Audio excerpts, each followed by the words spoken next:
off Nick Seeler.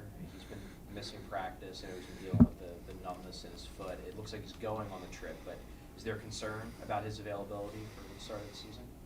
Yeah, it's sure taking a lot longer than we thought. Most of those are, you get the sensation back and you get your feeling back in minutes or hours at the most, and it's been a few days now. So we're just playing it sort of a day-to-day thing, and we'll see. It's just tough. We don't want to put him on the ice when he can't control, just doesn't have a real good sense of where that edge is, and so it becomes dangerous. So we'll be smart about it. Hopefully he's ready to go, but we'll deal with it day to day. Do you know, and this isn't necessarily your area, but do you know if you guys are going to be calling up a defenseman? Not sure. Yeah, I'm not sure on that. Torts said early in camp, and I assume he was speaking for the whole coaching staff, but he said in year 3 we have to coach a little bit differently. There's a level of trust now between the coach's office and the dressing room. Has that happened throughout the 3 weeks of camp here? Are guys more comfortable where the relationship is a little bit different now between the two sides, just from your perspective? Yeah, it feels different. My first year here, everything's new, and you're trying to get to know the players. I think after that first year, we did a little bit of house cleaning in the room, and the team that was left behind and filled the voids and the vacuums leadership-wise really came together. We come to this year, and there's not a lot of change in systems or what we're asking of them. I know what my expectations are pretty much for every defenseman, right, from Sandy down to whoever. And so I think that helps us. I think it helps us to monitor where they're at maybe a little bit quicker if the game's not going well or if the game is going very well. And that's a bit of a luxury, but at the same time, you don't want it to get complacent. You want to still be driving to a better level. And at the same time, everyone knows the shelf life of coaches these years. What's the challenge as a coaching staff of keeping the message fresh so everybody stays, focused on what they do? Well, one of the beauties in coaching is you can say the same thing a lot of different ways. I have 82 penalty kill meetings in a season. I'm essentially saying the exact same thing every time. I'm going to use a different font on my title page. I've got a few different ways I can say a lot of different things. And so, I think stuff like that. I mean, we're not so much dealing with structures. We're dealing more with the concepts within the structures, and that's a real luxury for a coaching staff as well, because you get to tinker a little bit and you get to almost shift to shift, modify, not the whole basal program, but you get to tinker with some of the smaller details of that, and that's where it's fun. I've had some great questions already about our penalty kill, guys like Paling and stuff, and so it's really good. I think that the communication we have as a group, coaches to players, players to coaches, is really solid, and I think it's only going to get better. Just kind of playing off of that a little bit, you were with John when he was first full year in Carolina, and then obviously the third year in Carolina. Columbus. Columbus, thank you. Wrong Seeler.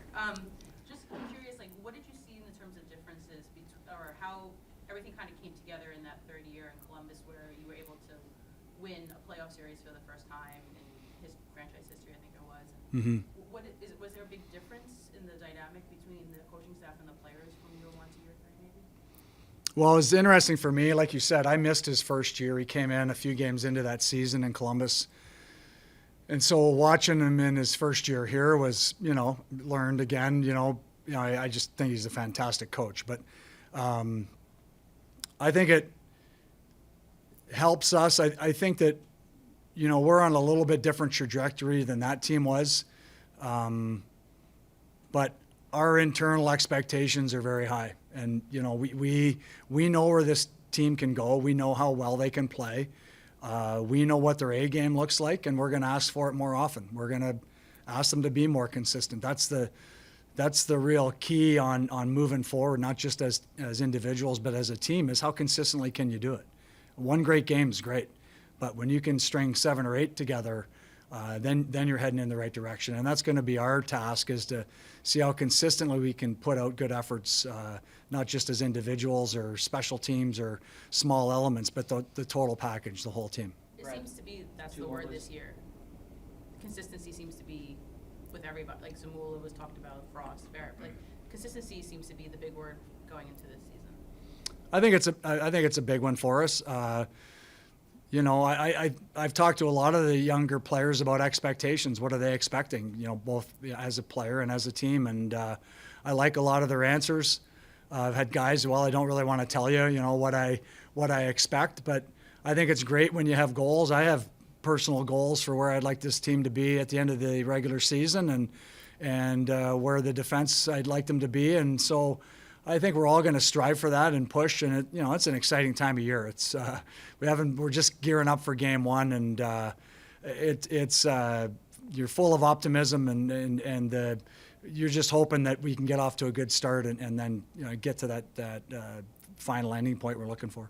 Brad, this was your first camp working directly with Jamie Drysdale. Obviously, he came to the team midway through last season, but the organization has been open that he needs a lot of work to get to where he needs to be. Where do you think he is now?